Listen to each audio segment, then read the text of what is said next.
Thank you and good morning. Oh, I'm pleased we have a full house. And hopefully we have a virtually full world here in terms of our participants, a lot in the United States, Canada, Trinidad, Nigeria. Look at this, Iran, Germany.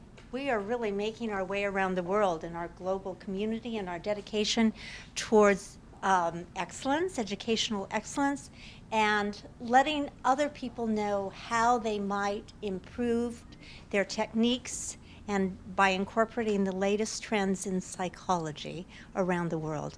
We're all about improving the quality of life, and we do so one student at a time. So welcome. I'm so pleased that you're all here. I want to talk a little, of course, about Sara. And I met her at a mental health conference in 2011, and she was talking about EMDR and the treatment of post-traumatic stress disorder. And utilizing EMDR, and I thought, I wonder what this technique is. I mean, I thought it was kind of like hocus pocus, truthfully. And I have since learned otherwise. And I'm so grateful that Sara Gilman is here today. She slowly came to this school and did speak about the use of EMDR and in the treatment of PTSD, as well as another topic dear to her heart is get to the heart of the matter by harnessing the power of the zone for peak performance. This actually is her fourth time here to present, so I'm just really pleased that she keeps coming back. Let me tell you a little bit more about Sara. She received her BA and Master's in Clinical Psychology at Cal State Fullerton. She's a licensed and marriage and family therapist in Encinitas. She specializes in treating addictions and PTSD, as well as working with athletes and top performers. She lectures nationally on the topic of mental fitness for peak performance. She's certified in EMDR and is the past president of the EMDR International Association. I could go on, and so I will flip the page. She has spoke about her present topic, first responder stress, at the following conferences. This is all within the past year. EMDR International Association, the California Police Chiefs Association, Women's Leaders in Law Enforcement Association, the Department of Justice, FBI Victim Specialists. Wow. And need I go on? So without further ado, Miss Sara Gilman.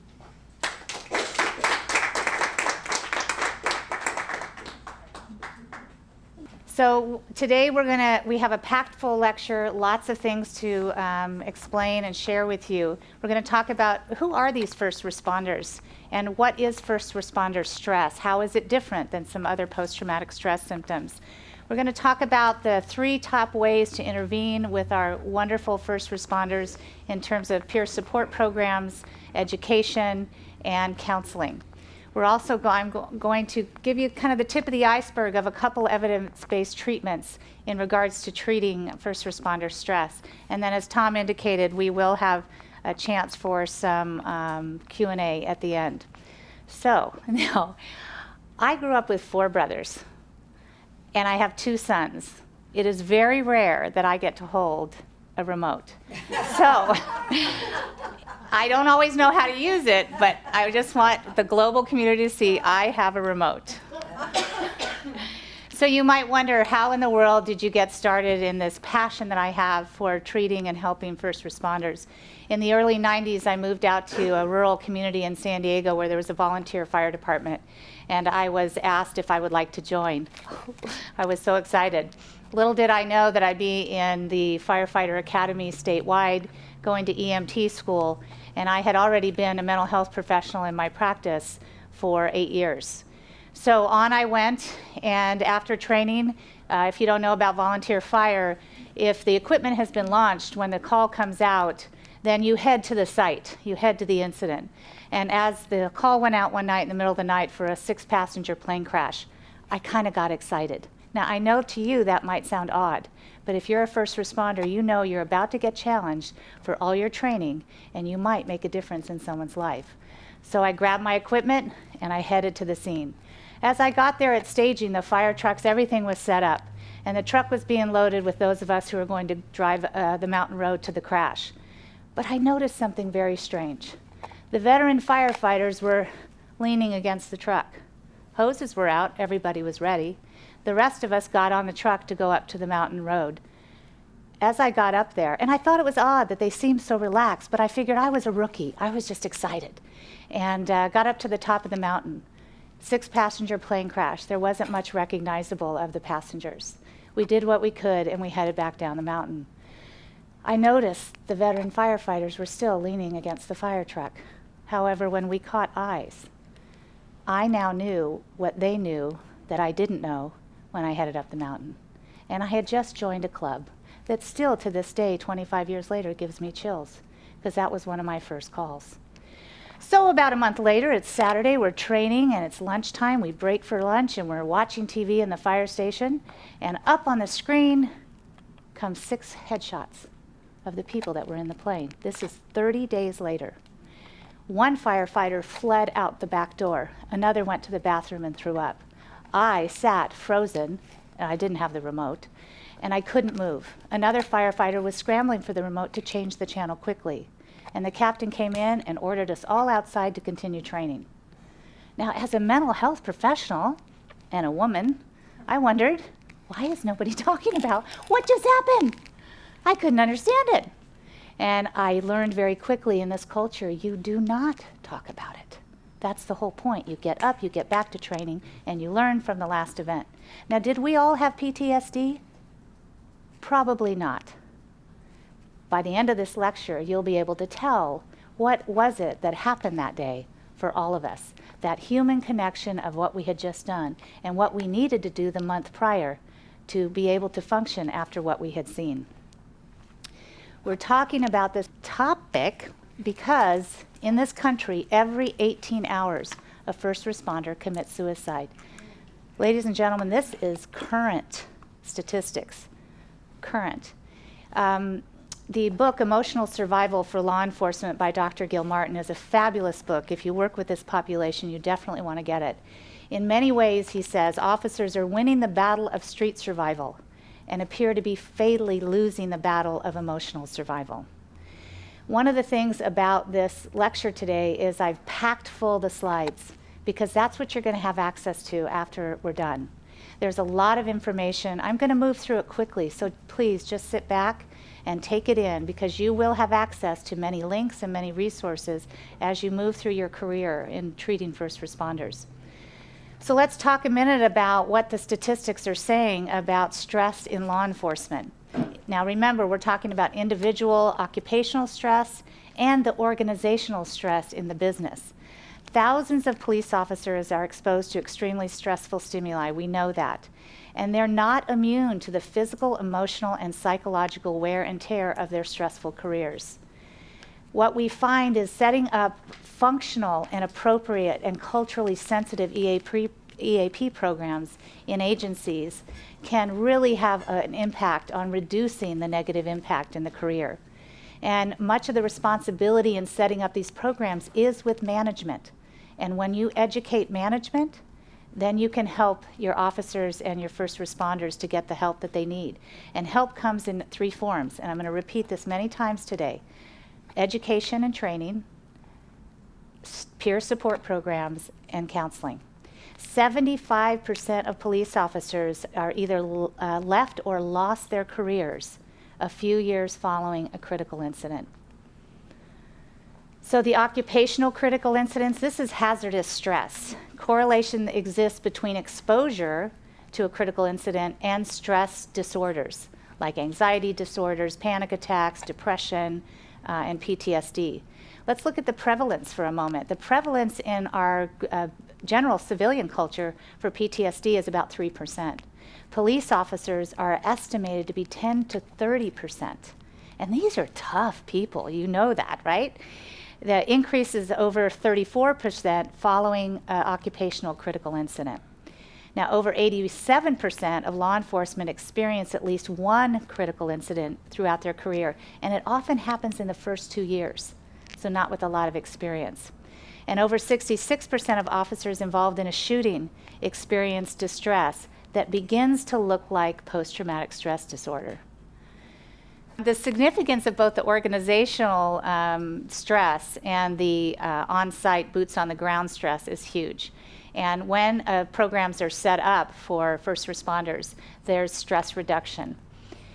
In 1991, which actually happened to be close to the year of the picture I just showed you when I was on the fire department, so we're talking 25-ish years ago. Don't do the math. Stress, the Firefighter Association Foundation said, stress is one of the most serious occupational hazards in the fire service, affecting health, job performance, career, decision-making, morale, and family life.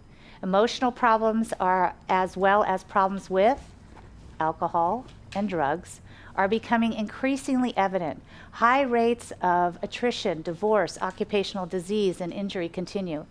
And suicide is a real and tragic alternative for some. That was 1991. Okay, so are we making any progress? Are we really meeting the needs of this population? Well, police suicide rates are 3 times higher than any other municipal workers. Firefighters are 37% met the criteria for PTSD. Male veterans, remember we do include the military in this, although my focus is not the military today. But male vets with PTSD, 73% alcohol use and abuse. Okay, female vets with PTSD, 5-fold increase of alcohol abuse or dependence. Left untreated, they're going home, people. They have little children. They have families. They have parents. They have other responsibilities. So today's healing, as we look into treating first responders, really has a generational impact. This one really struck me. Correctional officers. Seriously, they will be assaulted, seriously assaulted, at least twice in their 20-year career. And on the average, on their 58th birthday, it's usually their last. That's my age, okay? I do not want this to be my last birthday. And they live only 18 months after retirement. What does that tell us? The stress has gotten to them, it's been a pileup, but what I will say, when you look at them, they will smile, and what will they say? I'm fine, right? And we know the internal structure is not fine.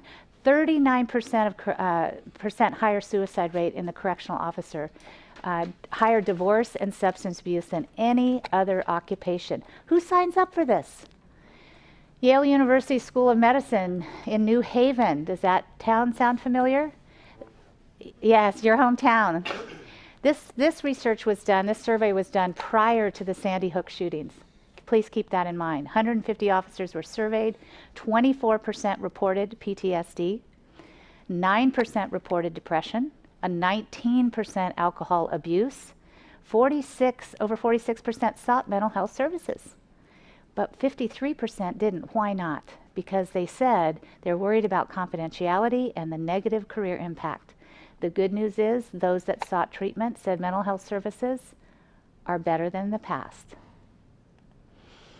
So who are these first responders? We're talking about police departments, fire departments, emergency medical, ambulance drivers, and medical examiners. They come on scene.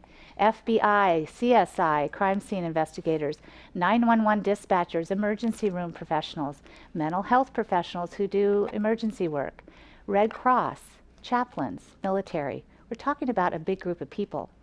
So when you're thinking about this population, think about everybody, inside the department and outside the department.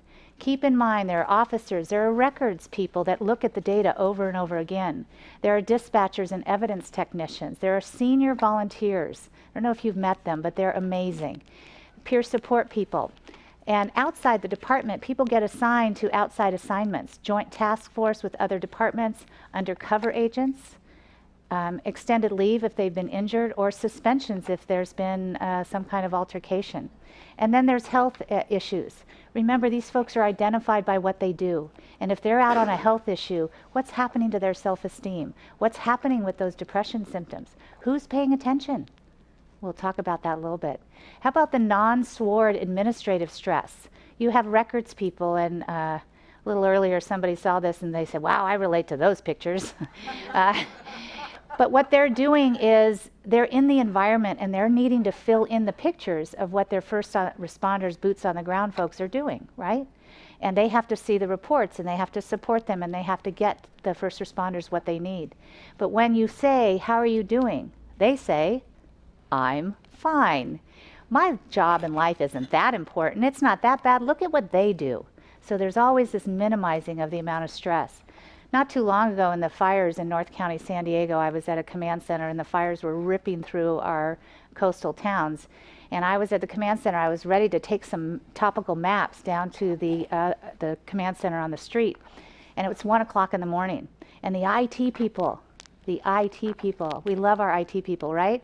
1 o'clock in the morning, they're frantically trying to get the update on where the traffic was, where the fires were, so they could show on the map the current update, and then we could rush it down to the strike teams. So, because decisions are being made. This is IT in a room like this, frantically trying to get printers to work and the data to be accurate because they know what they're giving them depends on the decisions they're going to be making. And it was just amazing. I had a whole nother perspective about IT.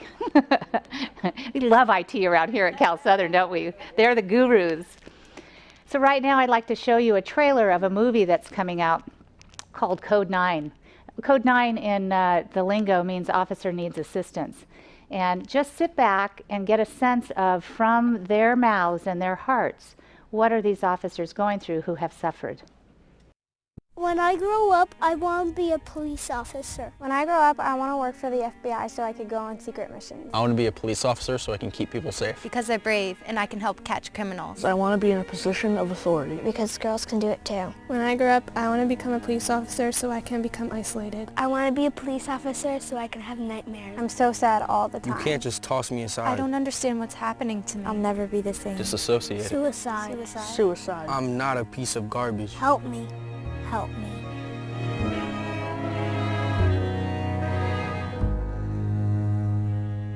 Can police work lead to suicide? Right now, the answer is no, according to police chiefs across the United States and in Canada. About 15 to 18% of officers in the United States have post-traumatic stress disorder. Incorrectly handled, it can kill somebody in a heartbeat.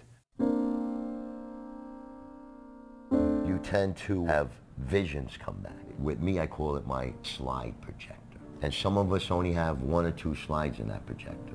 My projector has hundreds of images. And you'll just be sitting there at night and these images will start sliding through your brain of traumatic incidences. He went from this happy-go-lucky, friendly man to an angry, bitter, suspicious human being. Our son Paul commits suicide.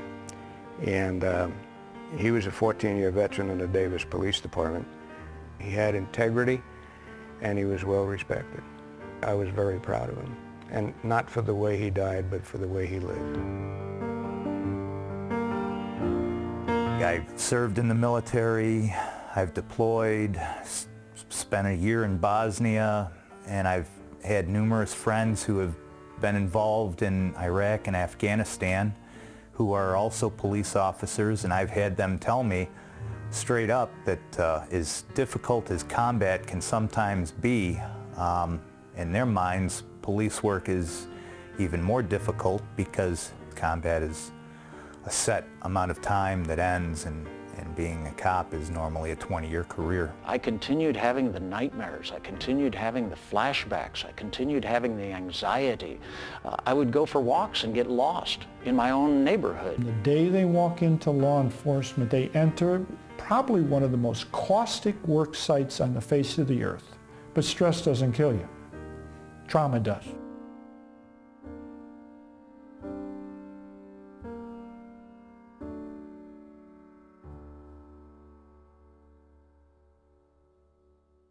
I am the widow of a Massachusetts State Police captain who committed suicide in July of 2006.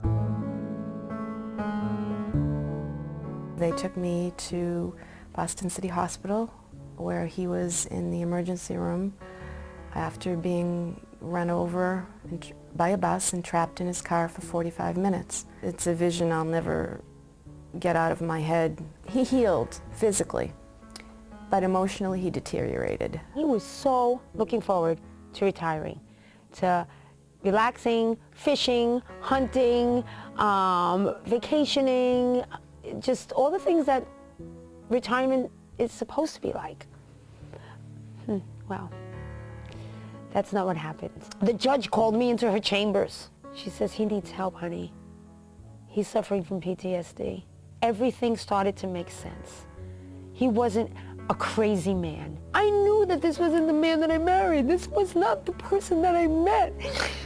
I knew it, and someone gave me a reason. Someone told me, you know what? Something's wrong. He needs help. We believe that for every suicide, there are probably 1,000 police officers out there that are still working the streets and suffering.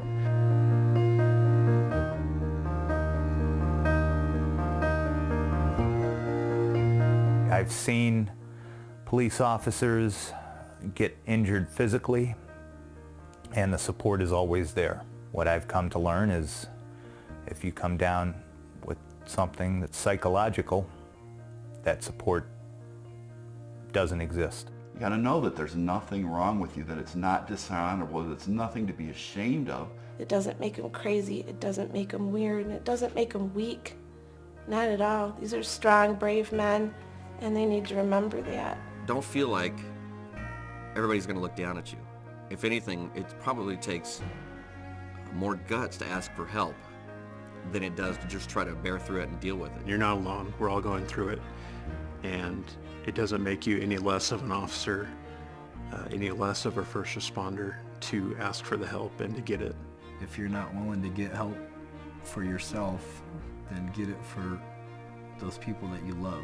Whether it's combat, whether it's law enforcement, it's something that is real, something that has to be dealt with now before it's too late. We're not tough guys. We're human beings. I could become the man again she fell in love with, that we can enjoy our lives again. It's time we cross the great divide.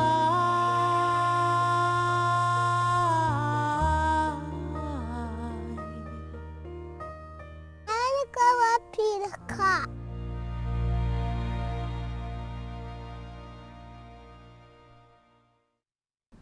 So that was not an advertisement, that was just a message from the heart. They did such an amazing job putting this together. There are a lot of nonprofit organizations trying to put things together for first responders and to educate them. So as you could hear, the cultural mindset was don't talk, don't show emotion, it's your job, deal with it. Now there's some truth to this in terms of timing. You don't want to be out on a call and emotionally have the emotional brain take over. You have to focus. This culture, and you know, in our doctoral program in clinical psych, we talk a lot about cultural sensitivity, right? And so if you're going to treat this population, you want to have some cultural sensitivity. And hopefully after today, you'll have some more understanding about this amazing culture of first responders. Remember, it comes from the military mindset. Okay, they respond in operational mode, in tactical mode, in survival mode. Things have to move quickly. These folks are highly motivated, because who would sign up for this career, right? They're determined, they're task-oriented, they secure the scene, they're highly screened and consistently in training. They have requirements every year to meet, and if they don't meet them, they have to keep going and training until they do. They're very resilient and hardy and mentally healthy coming into the career. Although some of their wives would tell you otherwise, but that's okay. They're action-oriented, they make quick decisions, they're practical, and they solve problems very quickly, and they can assess things very quickly. To do this, they have to avoid and compartmentalize those emotional responses that are normal and human, because they have to stay in control. They're always ready for danger, and as one officer said to me, you know, there are hours of boredom, and there's seconds of terror. And they have these conflicting roles where 1 minute they're fighting a mugger or chasing a rapist, and the next minute they're comforting a traumatized child. They're forceful in their criminal intent to stop what's going on, and they're protective and compassionate with the victims. maintaining control in chaotic situations. And look at that range. If we think of the neurobiology in the emotional system, look at that range. Going after the criminal and comforting the child in seconds, right? So what's really important to the first responder is their family. They have two families. They have their personal family and their professional family, and oftentimes they merge. Because they live so often at their week, firefighters live at the station. Officers live at the department and live on the streets. Their personal family, including their spouse and children, and the departments that I've worked with over the years, a lot of times the couples, mom and dad, are both first responders, either two cops, a firefighter and a cop, or something like that. There's secondary trauma because the families don't get any training either on how to cope and how to deal with the stress of being in a first responder family. And they want to know what's important is how can they protect their family when they're being chased by a gunman or when they're at a fire, or the fires we had recently in San Diego.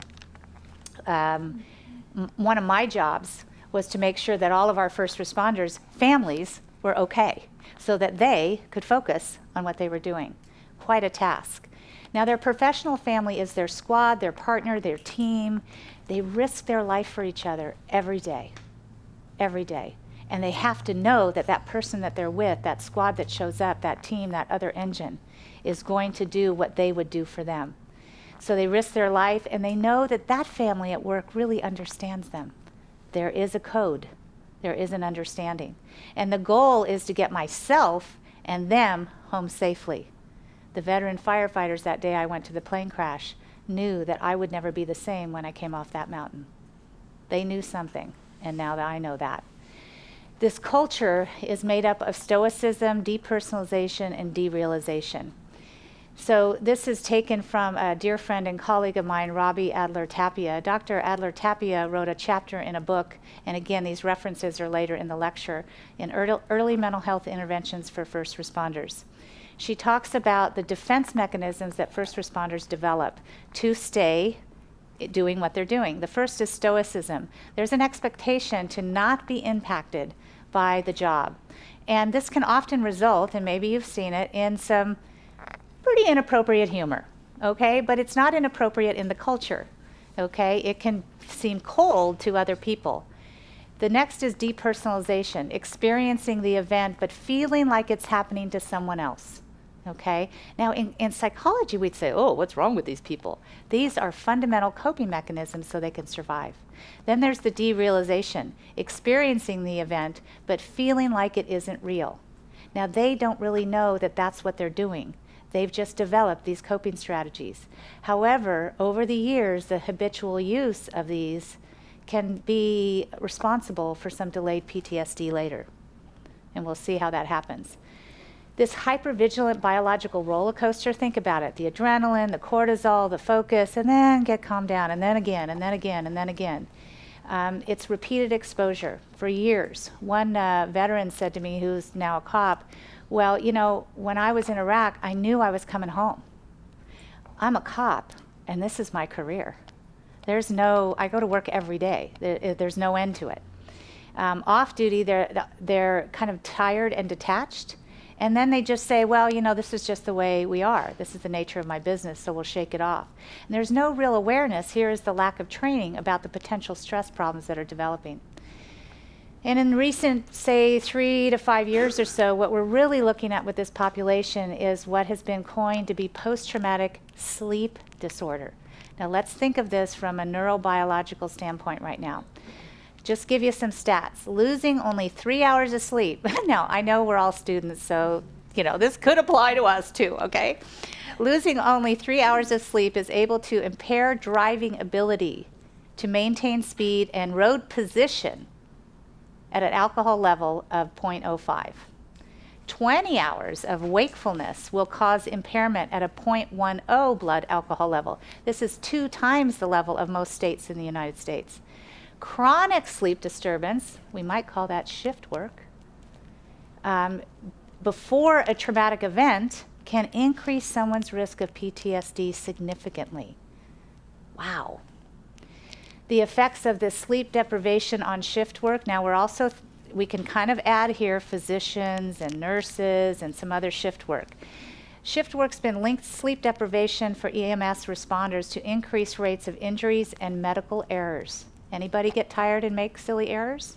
Yeah. 2.2 times more likely to commit a medical error. 1.9 times more likely than a well-rested first responder to be injured on the job. Do you know what it costs a city when a first responder is injured? A lot, aside from the quality of their life, right? 3.6 times more likely to be involved in a safety compromising behavior. That could be a protocol deviation, dropping of a patient, oh, whoops, and medication errors. So sleep is key. What we find, though, is that the weakest impact of sleep deprivation is in motor coordination, motor performance. Muscle memory, kind of your training kicks in, you don't have to think about it. The thing that's impacted the most is mood.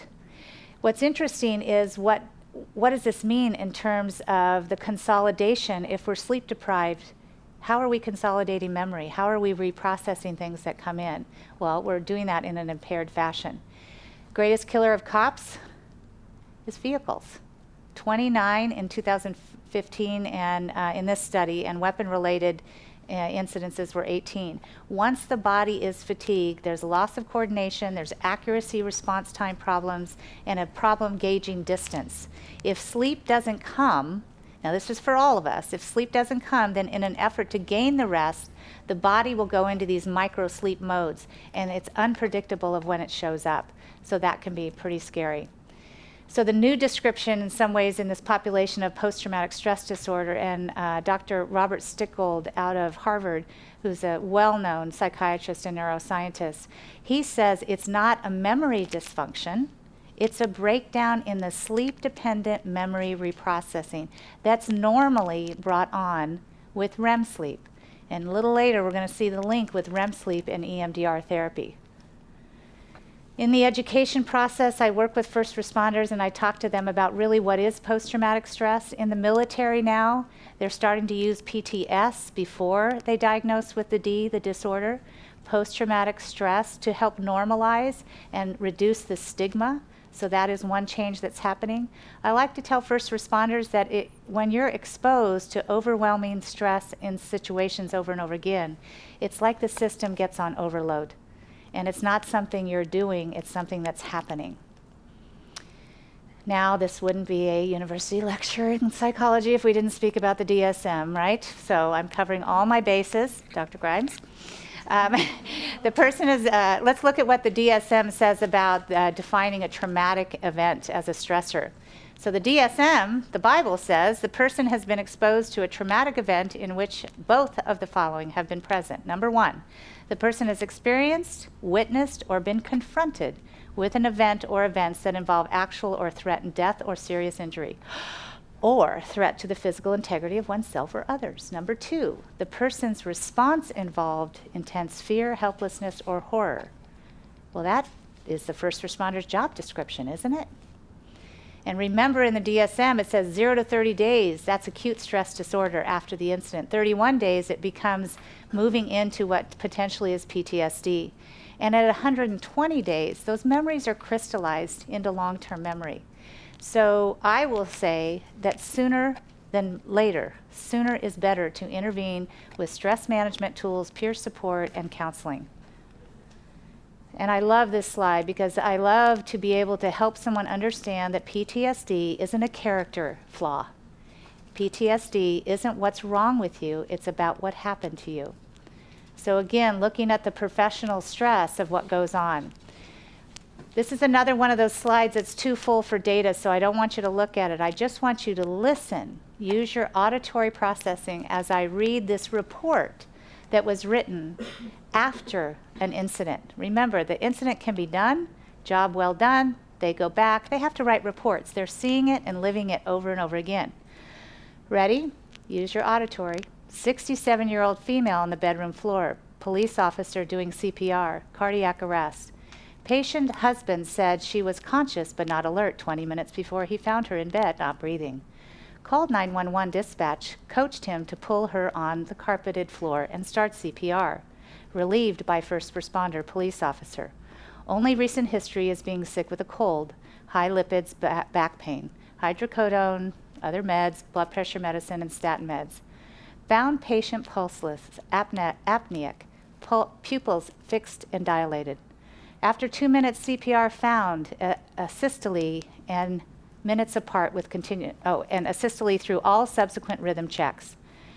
Noted 3 EPI, minutes apart with continuous CPR, sequential compassionate updates with the husband, who witnessed the entire code with somber but good understanding and appreciation for the treatment of wife. Dr. M at the hospital pronounced death at 0633. Sequential notification of death and grief support. Needs assessment determined no family or spiritual emotional support available in the area. Police Department crisis team activated to the scene. By husband's request and the police department agreement, placed patient in the bed, pillow beneath head, closed eyes and mouth, clean face, covered body with face, and right arm exposed for husband to caress. Police officer remained at the scene. So take a moment and first consider how many first responders were involved here? A lot. Dispatch, fire, EMS, the hospital, the police officer, the husband became a first responder that day. All the considerations of what these first responders had to do, and then go back and write about it so whoever reads it will have an understanding of what they did and how they took care of everyone, including the husband. And then they may have to stand up in court and defend what they did because maybe they missed something. First responders' stressed mindset, some of the things to consider is occupational suspiciousness. And I am the first to tell you, and not the last, that shrinks are on the outside. They're outsiders. There's a sense of clan in these first responder communities. They depend on each other for so much, and they believe that only each other understands what they do and how they do it. Now there's also administrative stress, and I've alluded to this, that they operate autonomously. They're out there making those decisions just like this, split second, and then later they are second guessed, reviewed, and sometimes tormented by management, the public, court, press, social media, right? Who can do what they do when they do it and then question what they did when they did it at the moment that they did it? Try to be out there. First responders have what a colleague, Dr. Adler Tapia, coined as the parade of faces, and we all have them.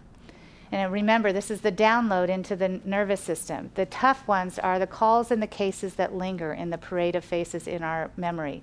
Kid calls are always tough. Suicides, the first and worst calls. Calls with memorable sounds. Remember, our information processing system is taking everything in. And smells, calls that had a personal association. When I was on the fire department, we came up to a traffic accident. And being a rookie, you know, my captain was right over me. And I came to the driver's side door, and the mechanism of injury was the steering wheel to an 8-month pregnant woman. And I looked up to my captain as we both stopped breathing, and he turned white. And then, of course, we were on to extricate her and get her, and everything turned out fine. However, my captain's wife is at home 8 months pregnant. Do you think he experienced that a little bit differently than maybe I did? Yeah. So how about the good calls? You know, we talk about all this tough stuff, right? Well, the good calls, what if you prevent a suicide? Don't you come back and go, look at, we did a great job. Yes, they do, but they expect themselves to do that. They don't do a lot of attaboys and pats on the back. And then what happens later is the, well, what if? What if I would have slipped? What if I would have took this action instead of that action? Because I thought about doing that. So the what ifs begin to show up later. Another big stressor is administrative betrayal. It's when the institution that you believe is supposed to protect you is not, by your perception or by lack of equipment, lack of communication, or being scrutinized unfairly. So administrative betrayal is a very real thing. With this prolonged stress, we can see behavior changes. My concern is, without proper observation, who's watching? Because you know stress signs can sneak up. alcohol and drug use for self-medication of this hypervigilance, change in usual behavior. Now families notice it, but they go, it's just part of the job, you had a tough week. Withdrawal, acting out, silence, or anything that's a shift. If someone's real talkative and they get quiet, or the other way around. Undereating, overeating, that sense of hypervigilance, they're always like this. I can guarantee you if you ever go to a restaurant with a first responder, your back will not be against the wall. They will be fighting you for the seat because they're most comfortable addressing their hypervigilance in the ways that help them feel safe. The symptoms that creep up can be a preoccupation, replaying some of the events, or avoiding some things that might remind them. Increased negative arousal, lowered frustration. A lot of times I'll hear spouses say, gosh, they're just so irritable. And I go, what? Intrusive thoughts and the case material when they have to write the report, read the report, prepare for court. The dread of working with certain cases. When the pileup is high, a lot of times these are kid cases or investigation type things, they don't want to work those cases. Again, that's just a sign. It's normal, but it's a sign that the pileup might be getting too much. And that increased subjective sense of their own personal safety. I worked with a former Navy SEAL once, and this was normal. His kids were 10, 12 years old. He would come in the house through the garage with the family, and everybody knew to stand down before they came in the house. And he checked the internal perimeter of the house. And his wife, on occasion would leave the sliding glass door open because they were just going to the market. And he would come in and he'd secure everything and he'd be really mad. And she'd go, I'm sorry, I won't do it again. But he'd be really mad. And it was short, but that's what the family learned to do. After some EMDR, that hypervigilance diminished. The way I knew he was getting better is his wife told him, could you tell Sara that you've changed? And he said, what do you mean? She said, we came in, got home from the market, I knew I left the door open, you went in, and we were standing there waiting for you to come yell at us, and we stood for the longest time, and then he came out and said, what are you guys doing? Why aren't you coming in the house? And the kids looked at her, she looked at the kids, and she went, okay, something's changed, and it stuck. He still had his awareness. He didn't need the hypervigilance with the awareness. Now, there's another thing that we see often with a super stressed cop or firefighter is what a friend of mine, Dr. Catherine Butler, calls the Tasmanian devil response. And that is volunteering for a lot of high risk, not caring if they live or die, putting things at risk, having thrown out their regard for their own personal safety as if it looks like they're, super cop. This may be covert suicidal behavior. Law enforcement, fire, EMS have developed what we call adaptive denial. You have to minimize the psychological and physical dangers of the job in order to keep doing it. And again, this is normal response to this very stressful job. One firefighter said to me once, what this job has shown me is the depths of human evil and human suffering over and over again. When a first responder says, I just can't do this anymore, I can't take it, we know that compassion fatigue has set in, or another word would be this vicarious traumatization.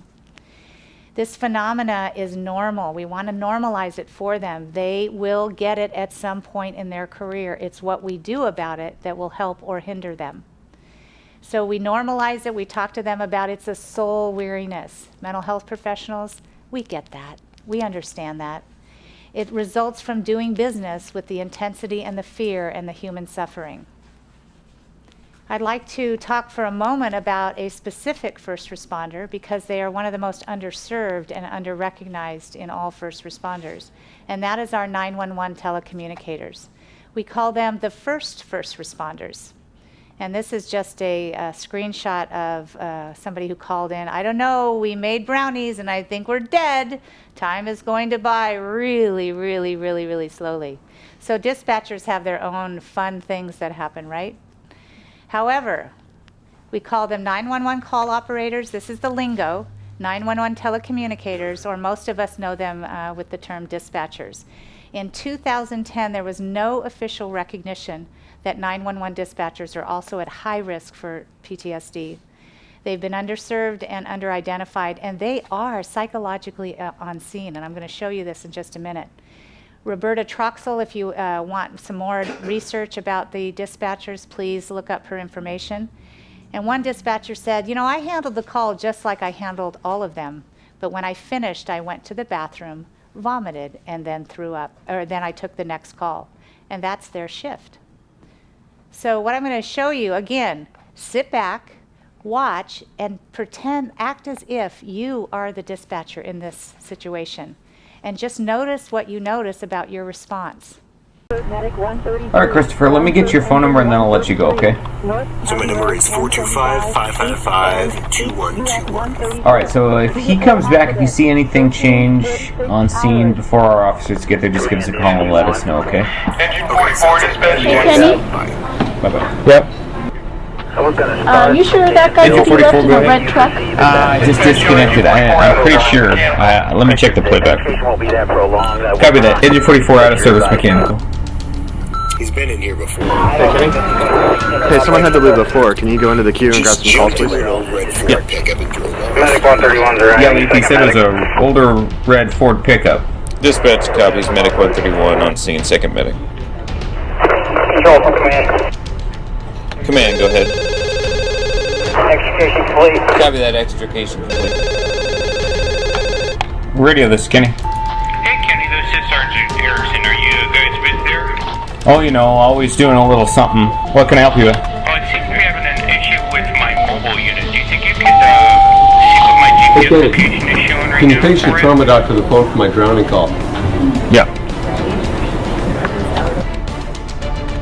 Yeah, it looks like you just went past Northeast 12. Perfect. Seems to be working. Okay, thanks for checking. No problem.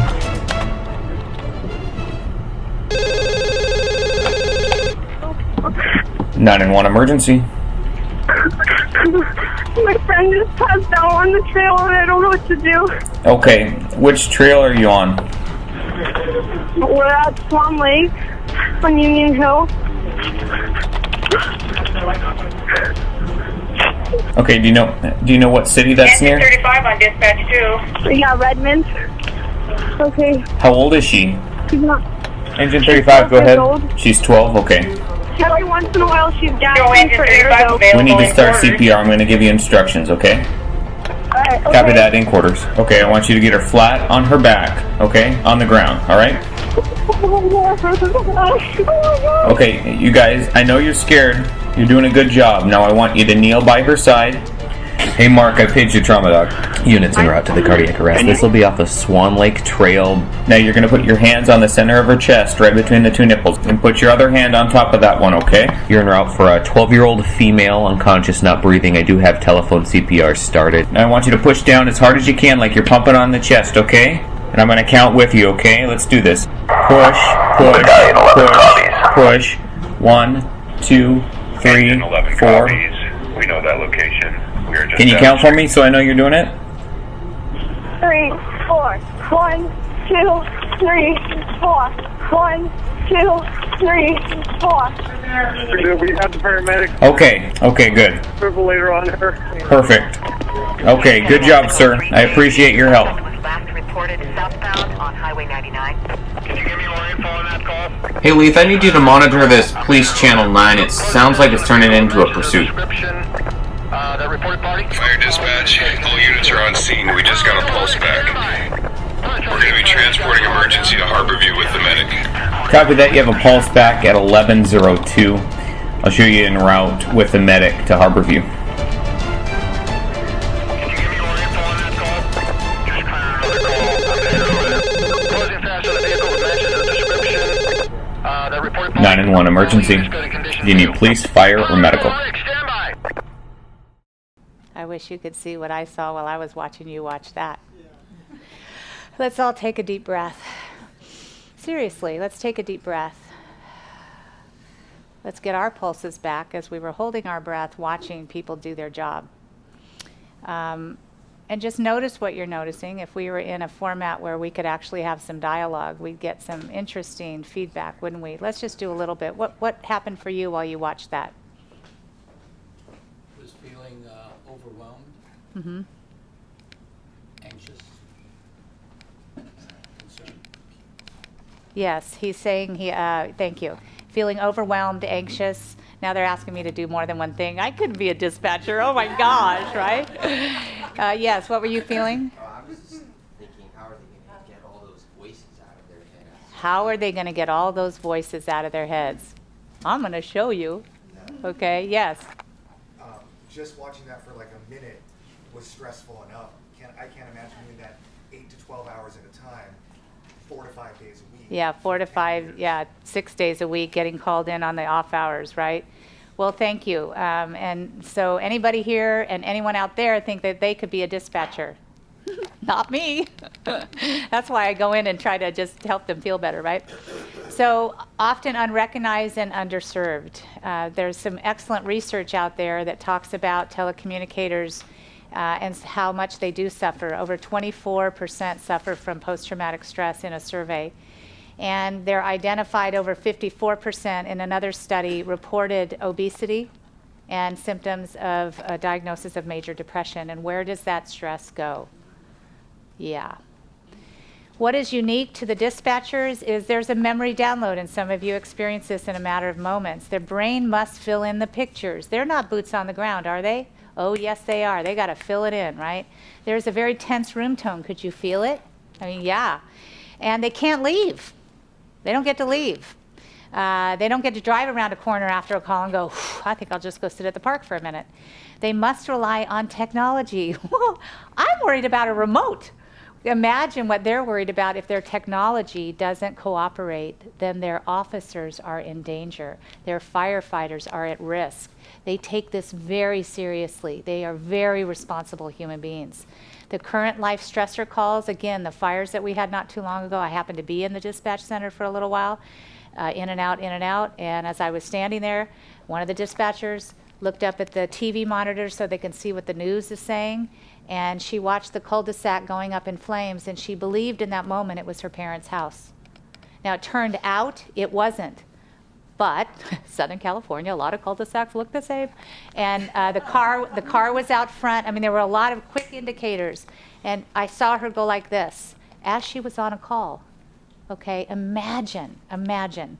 So I hung out. I stayed around to make sure she was okay later. Officers rely on dispatch for their safety and for their direction. And there's that, as somebody noticed, that hypervigilant listening and wondering, do I have backup? Did you happen to hear the team started, can you do this, can you do that? I mean, there's no, well, I don't feel like it. No, I'm going to go on a coffee break. No.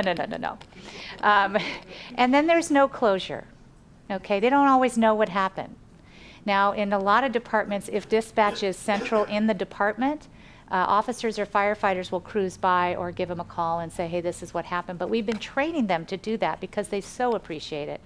And the rapid calls, as you could hear, back to back, and they never know what to expect. There are some groundbreaking improvements in this field, and a colleague of mine and a dear friend, Jim Marshall, and an EMDR therapist, has been at the forefront in his 911 foundation, wellness foundation, to assist in getting guidelines for 911 stress management guidelines for dispatchers.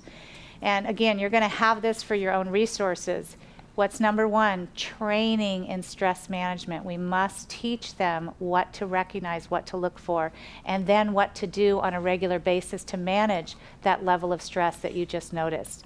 Information, resources, EAP programs. If I can say one quick politically correct thing about EAP programs, sometimes cities don't understand that just plugging in an EAP program, which is Employees Assistance Program, with a generic counselor who meets a lot of needs and is very good, but isn't culturally sensitive and doesn't have the training to work with first responders, and is connected to the city in a way that the officers and firefighters might worry about confidentiality. So there's some, again, sensitive issues about setting up counseling programs with cities. But number 6 is really important for all of us. Identify and encourage proactive use of local therapists specializing in the treatment of traumatic stress and stress disorders. So this is the movement that's happening. This is early. This is like 2013.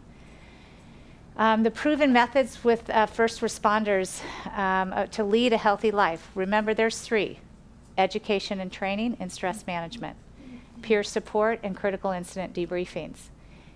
In the fire service, when I was in it years ago, they sent me, because I was a mental health professional, to the critical incident debriefing stress management training, and I got certified.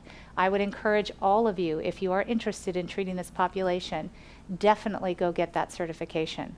And then the third is that early intervention of counseling, and what we'll talk about is EMDR. Peer support programs are set up to train internal peers to support, communicate, encourage, and notice symptoms of their fellow peers. What we found in the research now is the benefits of peer support. You know, in the old days, it was like, yeah. They just want to like talk about stuff and then boo-hoo, and then, you know, it's over. Now, what speaks to agencies? Saving money, okay? In the Texas Police Department, an EAP program was created, and the agency experienced such a significant decrease in turnover rate that they saved about $53,000. It's interesting. In San Bernardino Sheriff's Department, there was a significant decrease in early retirement savings, and that saved the department $12 million. In West Virginia Police Department, they indicated significant proactive finding of anxiety and stress reduction with a 10-hour stress management training program. 10 hours. Now, of course, not everything's about money. What did that save in terms of quality of the life of their employees? A lot. Research involved in 1,000 police officers in New Zealand and New South Wales found a significant reduction in post-traumatic stress symptoms after simply organizing a peer support program. So, it pays to take care of ourselves, doesn't it? Post-traumatic stress disorder is not an automatic outcome of traumatic stress. As that firefighter mental health professional decades ago, I didn't understand what was happening. Since the early 90s, the advances in neuroscience have really explained to us what is stress and what is it doing to us. So remember a few things: that we need to educate our first responders. We need to talk to them about sleep hygiene and the effects of sleep deprivation. Talk to their family and their friends. Their peers could be a variety of people.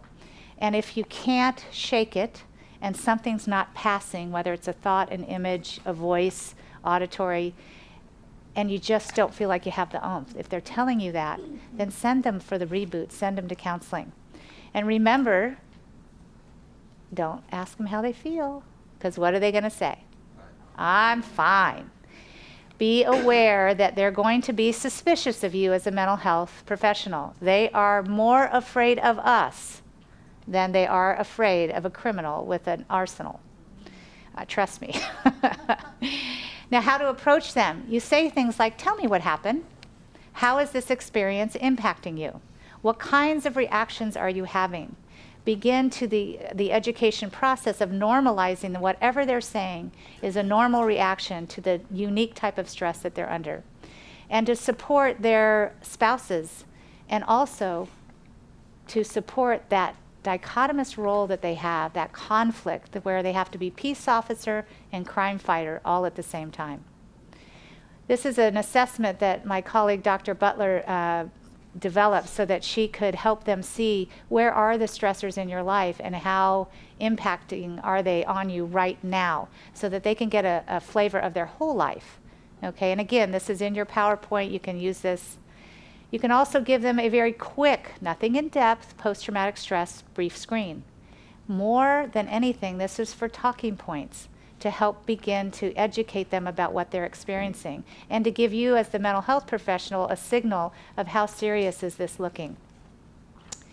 So, stress management tools, the research is behind saying we need to teach first responders stress management tools. It's the key to mental toughness. It's the key to building and keeping your resiliency over a career. So I'm going to quickly go over some, the HeartMath Institute has some of the most significant research in stress management tools globally.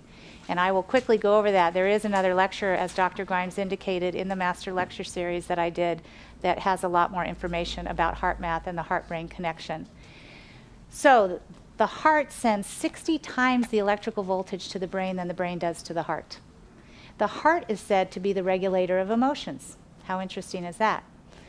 Now, the heart regulates the emotional responses and gives information to the brain about how to handle them. Heart rate variability is what we're talking about here. It's the space between the beats, not the blood pressure, okay? And of course, you know, one of the greatest speakers about the heart is our Dalai Lama. He says, the brain development is important, but the biggest piece of intelligence is your heart. So why is this heart rate variability so important? Because it reflects our ability to adapt and to effectively manage our way through these stressful environments. Physicians look at the patterns in heart rate variability to assess health and well-being. Athletes train with heart rate variability.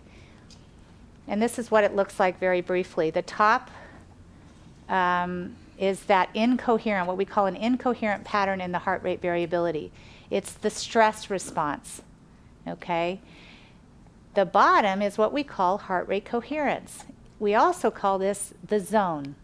Athletes know this. You know this as a student. When you are focused, what's it like to be in the zone? Effortless, easy, uber focused. That's what's going on. Your heart is in a pattern of what we call heart rate coherence. It sends the message to the brain that we can get out of fight and flight. We can focus and we're safe. So the reason that I teach heart rate variability training to first responders is because it makes sense to them. They are tactically trained, and I talk to them about how this will improve their tactical skills over time, okay? And it is the key to when they compartmentalize, if they can get into heart rate coherence, they're not just shoving down the emotional response, they're shifting how the system is managing the emotional response. Less cortisol, less adrenaline, healthier people, okay? I like to show them this testimonial that I got from HeartMath Institute because of the shooting. But it's really true with any athlete. If you're in heart rate coherence, you're gonna have the positive effect of being focused. Now, what's the key? Let's take a look at this quickly. Some research was done with law enforcement on a domestic violence scenario. So as you take a look at this, of course, you would expect the heart rate to go up when they're staging, they're opening the door, they see somebody with a gun. Of course, your heart rate's gonna go up. And then the gun goes down, the handcuffs go on, the control of the scene has occurred. The most important thing about this slide is after the call, the officer is not going back to the original state of his heart rate variability. He is in a bit of an incoherent state. This is when we teach them to get back in their patrol car or wherever they're going next and get into heart rate coherence. Reset, reboot throughout the day. Now this is true for all of us. When I first started teaching heart rate variability training, I couldn't figure out after an 8, 9, 10-hour clinical day why I had so much energy. I used to be really tired. And what I realized is I was teaching this and getting rebooted, reset all day long. And so I was using my energy much more efficiently. The average increase in blood pressure, again, this is something for your purposes. If we look at those who were trained in the HeartMath tools in heart rate variability and those who were not after certain calls, post-training, their response was just much healthier. And you see that in the comparison of the groups. What else happens? If you're in a better internal state, you have better coping skills and your relationships improve and work performance is better and interpersonal skills. Heart rate coherence, 3 easy steps. We're gonna do it right now. Are you ready? So, as any athlete, we focus on the muscle that we're working on. So shift your attention to the center of your chest, to your heart muscle, and breathe in to your heart. The key to heart rate coherence is not the breath. It's generating a felt sense that is positive. And we call that a positive feeling, okay? A positive feeling. But we talk with first responders about that felt sense. So everybody out there right now, pick something that you're grateful for. You'll know you have it in your mind when you kind of want to smile. That's the felt sense of what you're grateful for, and breathe that into the center of your chest. And if we had you hooked up to heart rate variability machine, we would see you shifting from an incoherent pattern to a coherent pattern.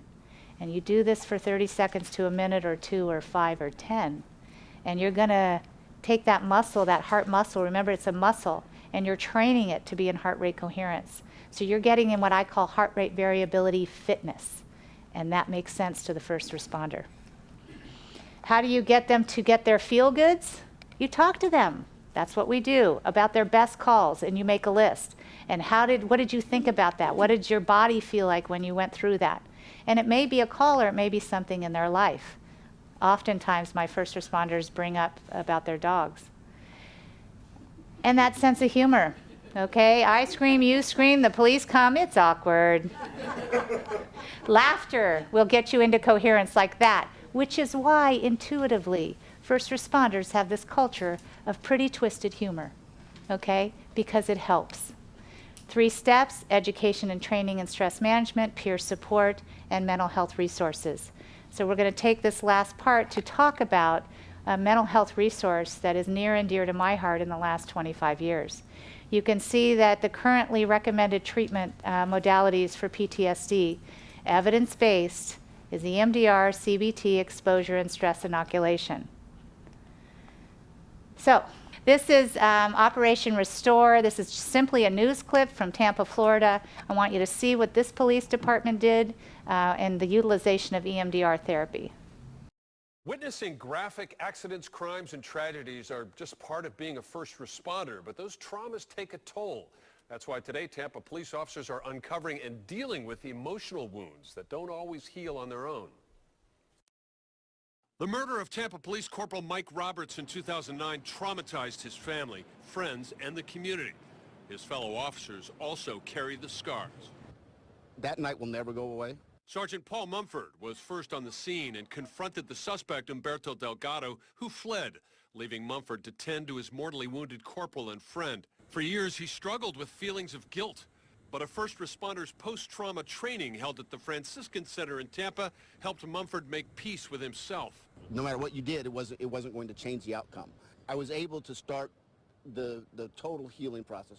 A new 4-day session started today with the chief explaining why even the toughest, most seasoned cops might need help working through the trauma they experience or witness. Alcoholism, suicide, all of those dysfunctional ways to deal with the trauma and the stress. And that's what we're trying to avoid with this program. In addition to small group sessions, Operation Restore uses a powerful therapy called EMDR that uses rapid eye movements to process emotional traumas that won't heal. And that helps to reprocess the memory and to help the brain to store it in a more functional way. Chief Castor, who had to stand strong after the murders of Officer Curtis and CoCab, underwent EMDR herself. I hadn't personally dealt with that, and I can tell you it was something when it came to the surface. Operation Restore is voluntary, but some officers who've been through the program call it the best thing they've ever done for their careers and their lives. Because we all go out there and do the job. It's the aftermath that we might not be very good at. Well, the EMDR, or eye movement technique, is also used to help soldiers and civilian victims of violence or sexual assault with PTSD. I really appreciate the Tampa, Florida, for going on the news about that, because remember, we're dealing with a culture that is trying to break through stigma that somehow these folks are weak and they need help. No, they are traumatized and they have a pileup in their nervous system and they need to be reset. So while this is not a training in EMDR therapy, I want to give you the tip of the iceberg information about it, and then actually talk with you about some cases and why we would use a therapy like this for this population. So what is EMDR? It's not a technique, it is a comprehensive integrative treatment approach. It was founded by Dr. Francine Shapiro in 1986, was the first research article. It's based on the adaptive information processing model, and it's conducted and trained by fully licensed mental health clinicians that are trained specifically in EMDR. And I will tell you, if you're studying psychology, go for it. It's worth it. So EMDR, what is it? Eye movement desensitization and reprocessing. It basically targets the past and the present triggers and the potential future challenges. Remember, this population is going back to work tomorrow. Okay, they are being chronically re-traumatized. It's over 25 years old now. There are 70 worldwide EMDR professional organizations and well over 100,000 therapists trained and over 3 million people helped. Here are some resources that you can get if you want to learn more and potentially do some training. EMDR has been scrutinized, beat up, analyzed, beat up again, and it has survived 25 years of a lot of looking at. Now, as you can see, the American Psychiatric Association, the VA, the Department of Defense, the World Health Organization, SAMHSA, all now recommend EMDR as an evidence-based treatment for post-traumatic stress disorder.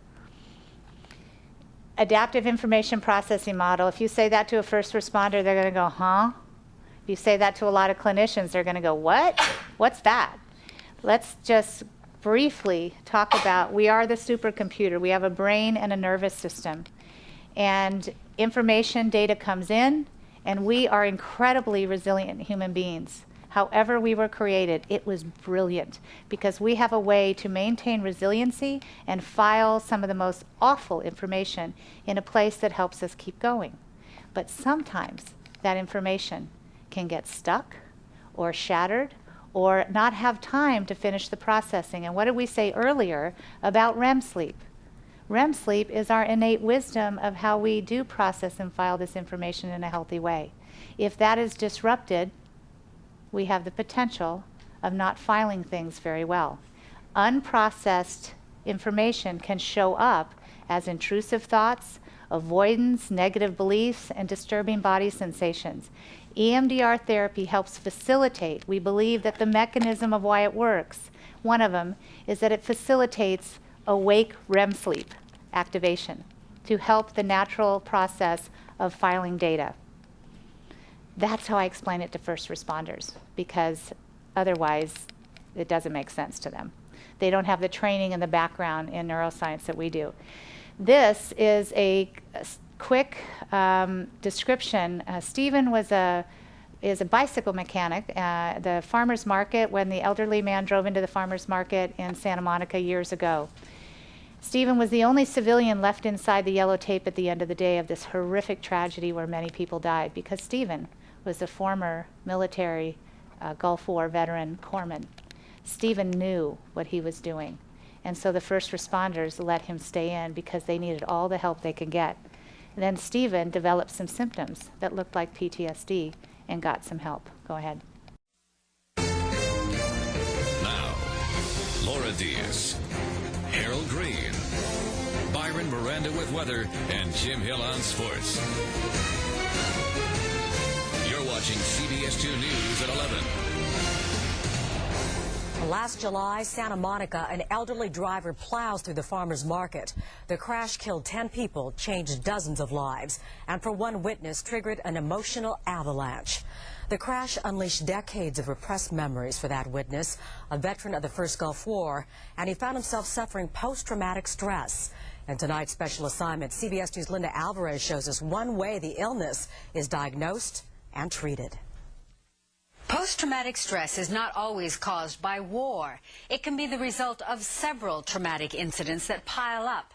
I met a seemingly strong and healthy young man who served in the first Gulf War, but it wasn't until a tragic accident this year that his symptoms of post-traumatic stress surfaced. The sea is calming for Stephen Carey. Here, the crashing waves help him forget about how he's faced violence and death several times. As a child, as a young Marine, and even as recently as 5 months ago, just a few blocks away, one terrible day in Santa Monica. An unknown number of people, as you know. It was the day a driver sped through the farmer's market and killed 10 people. It happens so fast. You have no time to think about it, you just react. Stephen can walk through the stalls of the market now and recall how he dove out of the way of the deadly car. I remember thinking he was gonna run over my legs. He was gonna hit my legs. Now he can talk about the overwhelming destruction and the death. She was lying on the ground, really bad head injury and bleeding out. He remembers how he tried to use skills he learned in the Marines to help the injured, and how one woman died in his arms. With her, there was nothing I could do. And it's sad. Stephen can talk about that traumatic day now, but it wasn't always so. After the tragedy, he went back to work at a nearby bicycle shop. But for days, he was unusually nervous, shaky, couldn't sleep, became withdrawn. And when he went back to the site of the tragedy... I saw the memorial that they had already set up, and immediately that just brought back a flood of emotions, and I broke down. Stephen was flooded with painful memories he had kept bottled up inside, some going back to his childhood. He was violent and abusive to myself, my sisters, my mom. An alcoholic father burned down their house and once dangled him over a bridge. I was staring down 100 feet, afraid I was going to fall.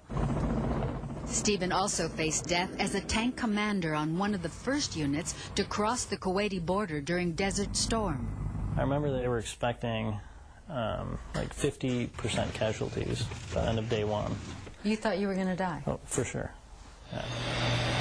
The overwhelming memories triggered by the farmer's market incident forced him to get help. Stephen came to the Amen Clinic for a brain scan. If we look at these red areas, they're all working hard. Dr. Daniel Amen is a psychiatrist and brain imaging specialist. When we see people who've been traumatized, what we see is their brain works too hard. There are certain emotional centers in their brain that just appear like they're on fire.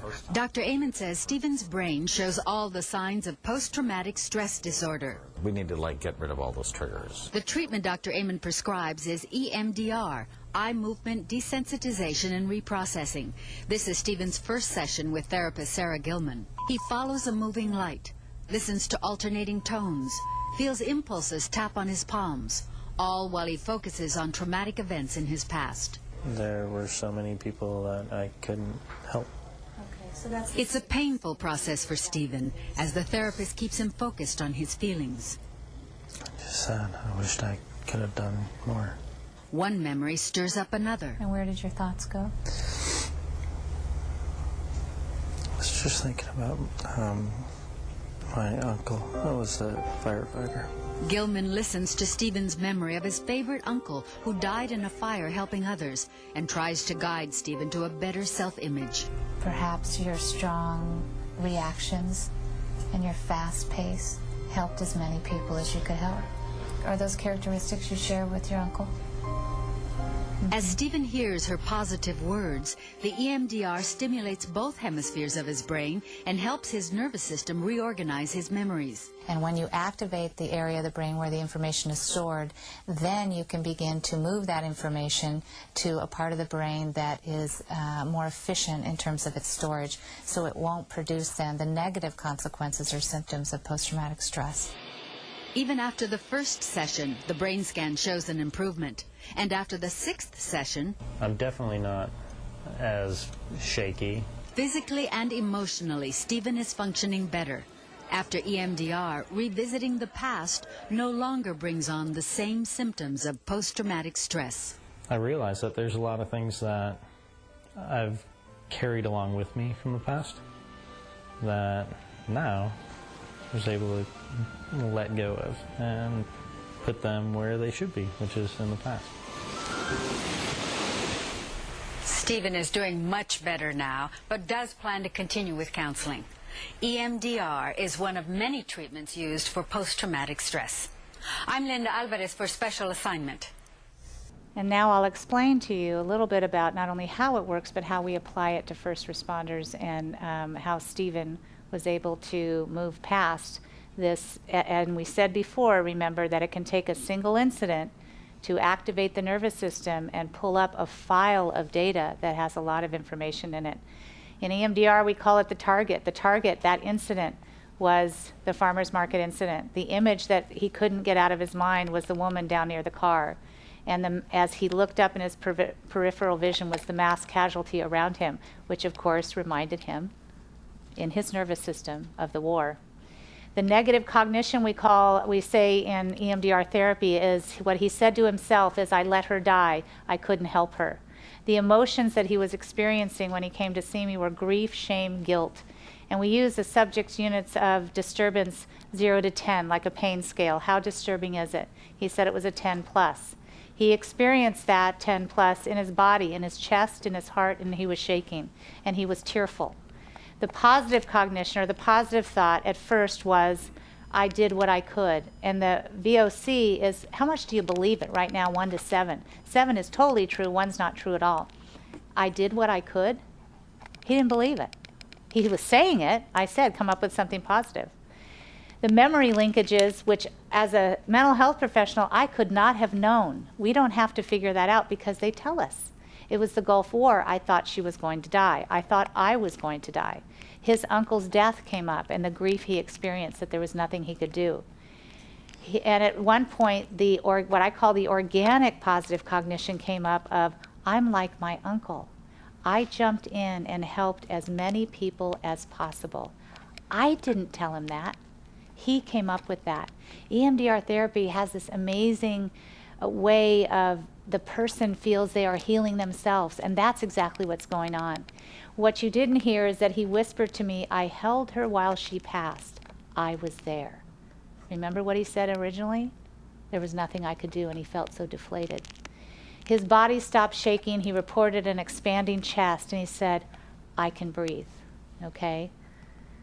EMDR therapy changes the brain. It restores it to a healthier state. Now let's go to some other first responders. 911, I tell my dispatchers, 911, call for EMDR. One dispatcher said there was an elderly man who suicided on the phone, and she kept hearing his voice. Somebody here said, how do they get rid of the voices? And it's not schizophrenia, okay? It's a replay. She was unable to console him and get him to stay on the line, and she heard the shot as he hung up. She kept replaying that in her mind and wondering if there was anything else she could have done. EMDR revealed earlier in her life an incident with an elderly family member. In one session, the symptoms she came in with were cleared up. Now, we were focused on that. I had no idea it was linked to something earlier, but when we were processing, it popped up. And then it was able, like REM sleep, to go ahead and file it properly. Another dispatcher came in because an officer's son died in a car crash in a different city locally. He called his own dispatch center, screaming and telling them what had happened, and he was on scene. They knew who it was, obviously, and they had never heard him like that after working with him for over 20 years. The voice, because it was like a family member. There was no way to depersonalize this, right? The stoicism, the defense mechanisms were not working, and she could not get it out of her head. In fact, many people were very traumatized, as you saw in Tampa, when something happens to your own and you feel like you wish you could have done something to prevent it. In EMDR, it released the hold that she had on the memory, and she was able to truly refile it and shake it loose, and the intensity diminished. A veteran firefighter paramedic came in because he couldn't shake a call of a child choking who eventually did die. He was referred to EMDR by a peer. Here's where peer support comes in, because the peer noticed he hadn't quite been the same since the call. The subtle trembling, the insomnia, the irritability, the tearfulness, and second-guessing himself on calls that had been happening. He said, I don't know why this one is getting to me. I've been on many child calls. His wife said, what is wrong with you? Whenever a spouse says that, we know that there's a stress pileup going on. We walk through the incident in slow motion as we do in EMDR therapy. And he had those sensations of the crowd and what was going on, and again, reprocessing the call. It ended up diffusing and reprocessing other kid calls that had piled up in his career. And the outcome was sleep was better, he was no longer trembling, and guess what? He could actually enjoy his children again, because he wasn't enjoying his children. Officer promoted, you think that'd be yay, okay, but his wife said, again, the spouses are our best report, right? What is wrong with you? I thought you wanted this. You've been miserable ever since this promotion. He came in, high-level veteran police officer. He came in for a few sessions because he said, I really want to know what this is all about for my troops. I said, okay, right, got it. That sense of responsibility through his whole life, which is why he is somebody who climbed the ranks, because he had this sense of responsibility. After just 3 sessions, he regained his balance in his mind and his body and his heart. The sense of responsibility was tagged on to a whole lot of other things in his career. His sleep was restored. And the true report was when his wife said, "I haven't seen you this happy and motivated in years." Why EMDR? Because it's efficient, it has proven results, and it tends to be, the research has shown, better tolerated, and there's no homework. Look at all the students are going, no homework, cool. My dear friend and colleague, Dr. Karen Lansing, who wrote the book, Right of Return, years ago did one of the first research projects with 6 police officers who had been involved in on-duty shootings and were diagnosed with PTSD. They did before and after brain scans and before and after EMDR, and there was definitely a change. The key is in red, no longer qualified for PTSD. That's the key. We've seen in some other research there's a change in the hippocampal volume pre and post EMDR therapy. That makes sense. If you refile things, things are going to be operating better, right? EMDR therapy sticks. There's plenty of research that talks about that in terms of outcomes and getting people in a follow-up 3 and 9 months later. And in this particular study, the combat veterans, there was 100% treatment retention. And as we know, if you can't keep them, you can't help them, right? My other dear friend, I have a lot of dear friends, isn't that cool? Dr. Catherine Butler. She did her dissertation working with veterans in EMDR. And what she found in just a few short 12 sessions was that she compared talk therapy and EMDR. And although it was a very small study, she found that there was either no change or the symptoms got worse with traditional talk therapy. And EMDR, there was a symptom reduction. Think about it for a moment. We look at the neocortex. Talk therapy is a top-down therapy. EMDR is a bottom-up therapy. If this data is stuck in the nervous system, we must do a bottom-up therapy. Talking will just take a really long time, and we can't keep them that long. They won't sit still. I don't know anything about that. So, Lieutenant Colonel Dave Grossman, if any of you have heard of him, he has written, and I think he speaks like 320 days a year. I'd actually like to talk to his wife, but I don't know.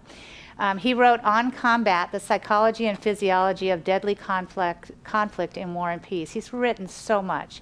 He is a big advocate of EMDR, and even in his latest book talked about why he thinks it works. What he says and has said is, it has been my experience talking with thousands upon thousands of police officers and soldiers that these warriors have the most finely tuned BS meters, no nonsense gauges is another way to put it, in the world. If something works for this cynical, conservative, hard-nosed bunch, then it works, period. Well, while it is still controversial, there is still much to be learned, but the reports from the trenches are that EMDR works. Here are some resources, again, in your PowerPoint to look at. Getting Past Your Past is Dr. Shapiro's book for the general public, and my other dear friend, Yuri Bergman, wrote The Neurobiology of Foundations for EMDR Practice. Karen Lansing wrote The Right of Return. Karen's treated first responders all over the world. And there is here on the West Coast, well, the West Coast Post-Trauma Retreat is where we send first responders for a week of intensive treatment. It is peer-driven and clinically supported, and they do EMDR. The 911 Foundation Registry, the foundation from my friend Jim Marshall for 911 dispatchers, has a competency registry for EMDR therapists and those interested that are trained to be able to work with dispatchers. And here's some other books and resources that you might find helpful. And there are many nonprofit organizations set up for first responders. And there are a whole bunch of links, which the PowerPoint, Tom, is going to be made available to folks, right? You'll address that? So, as we wrap up, in PTSD, it's the what-ifs that can kill you. But sometimes the what-ifs help us consider things. What if we become a more proactive rather than reactive mental health profession that supports first responders? What if first responders cleared up the pileup every year? Like clean the closet every year? I know not all of us do that, but some of us should, right? I won't look at you. Don't want to do this because I think my son's here, so I don't want to look. First responders, what if We help them restore their resiliency on an ongoing, regular basis with stress management tools and training. What if it was a tactical requirement to train in mental toughness? What if? Because the goal for our first responders is to be able to say, I really liked my job, but I really loved my life.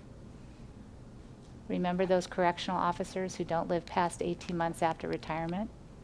That's not the goal. They don't sacrifice their life for us so that then they can live a shorter life. Questions? You ready, Tom? Yes, thank you so much. And we have tons of questions coming in. I've been Oh, boy. jotting them down. And I think I might have missed whether or not you covered this in the lecture. Talking about EMDR as a preventative measure, a learner reported that she's heard that the military is regularly using EMDR during training prior to trauma exposure. Have you heard of that, and how effective do you think that is? Yes, I have heard that. And the military, it depends on where you are and what base and who's on site, and it really, really varies. Preventative, what we really mean is, think of the closet. If we're going to organize the closet, some closets are a complete disaster, and others are not quite so, don't need quite so much organization. But every closet could use some cleaning up. So preventative means keep it filing properly along the way, okay? I do have a premise, and I know this is going to be streamed globally, that after all these years, I do think we can potentially prevent a lot of post-traumatic stress disorder. I really do. In your opinion, what are the differences between first responders who develop PTSD and those who don't, having been exposed to similar trauma? You know, I wish we had that answer, because then we could do some assessment ahead of time and target people and get them the help they need sooner, but we really can't. In Stephen's case, he was fine until this accident. He was functioning fine, his life was good, but he also had a lot of childhood trauma that ultimately restored him to resiliency. Remember when his father was hanging him over the cliff? He became a rock climbing instructor. Not just rock climbing, but he took the responsibility on to keep other people safe. Humanly, we are so resilient. So how do we predict that he was going to end up with PTSD that day? I don't know. The perfect storm happened that day. So I don't know that, I don't think we know. Now, part of it is stress management. How is the first responder managing their stress? But they could be managing and doing things really well. And then a case like the pregnant driver, you know, something can happen like that is unpredictable, and the download doesn't happen properly. Are candidates for first responder positions typically screened for PTSD before hiring? I don't know if they're specifically screened for PTSD, because I don't do those fitness for duty and those employment evaluations. I stay away from that. But they do go through pretty extensive psychological screening, which of course PTSD symptoms would show up there. Yes. Thank you so much for your presentation, Matthew Beck. I'm in the MFT program. A big part of what I was hearing is this whole idea of breaking down this wall so that we're not outsiders. Mm-hmm. And I'm finding with the clients that I work with and the individuals I work with are in early recovery from substance use disorders down in San Clemente area. And just being able to meet them where they're at, from someone who, you know, I see this trend of childhood trauma that leads to the initial substance use, which leads to triggering the neurobiological aspect of the disease. But, you know, I can relate because of the childhood trauma and how the path of my life led to where they're at. And, you know, and I'm someone who has a significant amount of sobriety in my recovery at this point too. So now, you know, this is my passion. But to be able to meet them where they're at, to be able to relate to them on a personal level with these experiences, they would rather open up to me about certain issues, or they're more trusting with me than they would be with someone who hasn't experienced these things. Mm-hmm. So if you're on the outside, you can't relate personally, how do you break down that wall? What would be the best? Great question. And here's what we do. Mental health professionals, we are experts at forming relationships and developing rapport. Go on a ride-along. Go into dispatch and do a 2-hour sit-along. Form the relationships. Be in there. Fire departments will let you do a ride-along. You must go in and meet and greet and develop rapport. And that's how trust is built. My name's Jeremy. I'm also a student here at Cal Southern. And can you talk a little bit more about the confidentiality piece with the first responders and how oftentimes they don't want to see someone because they're afraid of that fitness for duty? Right. So one of the things that I've learned and observed around the country is when you keep the mental health professional who does fitness for duty over here and the treating mental health professional who's on the peer support team, does debriefings, is CISM trained, EMDR trained, is teaching the stress management tools, they are observing this as different, and it is different. Confidentiality, it's such a good question because that's what they're most worried about. Remember, the over 50% at Sandy Hook did not want to go in because they feared about their jobs. So in developing the rapport and the relationship, it's about trust. They have to believe you, but you have to get in-house for that trust to start happening. You'd mentioned secondary trauma in the families of first responders. We had a number of learners write in. What about self-care? What about the mental health caregiver who works extensively with this population? Is self-care very important, I would imagine? Vicarious traumatization. So I'm going to brag a little bit about the practicum course in the PsyD program because I'm in it, so I know it, right? And in the practicum course is an experiment or some research about mindfulness. And we get to do these exercises every week, and then it builds 5, 10, 15 minutes. Well, because it's sort of required and it's part of the class, but the purpose is because if we are more mindful in taking care of ourselves, the risk of vicarious traumatization is reduced. We see our symptoms sooner than later. So self-care is critically important. I once did a case in Colorado where I was there 1 week a month, a very intense police department, a situation. And every time I would come home and I'd get back to work, I was telling a colleague friend of mine, yeah, I'm having the greatest dreams. I'm seeing police chases and I'm seeing this and I'm hearing gunshots. And she went, really? She was my mentor. And she said, well, so every time you get back from this intense week of, 60, 70 hours doing EMDR therapy, you might want to get a session. And I said, seriously? But the dreams were not upsetting to me. They were exciting, but they were taking a toll. She could see what I couldn't see. What I couldn't see is I was starting to have my own pileup of the download of the intensity of the information that I was listening to. Self-care, mindfulness, EMDR therapy, stress reduction tools. We can only help others to the degree that we're taking care of ourselves, correct? If it's costing us, if we're paying a negative price, it is not worth it. Okay? That's my thought on that. You mentioned the incredible cost to agencies as a result, losing valuable first responders, and learner after learner is just astounded that there isn't more done. I'll just ask kind of lump these questions into one. Are you aware of any agencies that are imposing service limits in an effort to reduce exposure to stress? Or we hear that the military is doing more and more to integrate resiliency training into their training. Is it happening anywhere in agencies that you're aware of? Academies are now teaching about PTSD and about wellness and self-care. I mean, it is happening around the country, and change is happening, although it's slow. And of course, with the suicide rate of first responders still so high, it's too slow. So yes, things are happening. With EMDR as an excellent initial therapy, do you see practitioners utilizing group or family therapy secondarily after the EMDR treatments? Yes, absolutely. And of course, it's not even after. It can be in the midst of. There are different organizations for spouses and family members, self-support groups that they can go to. Again, talking about it and knowing that you're not alone is so important. And then bringing the family in, giving the parents some training about how to speak to their children when they're watching this stuff on TV, or when their dad or mom has been involved in something. Even though it's just part of their life, family education is really important.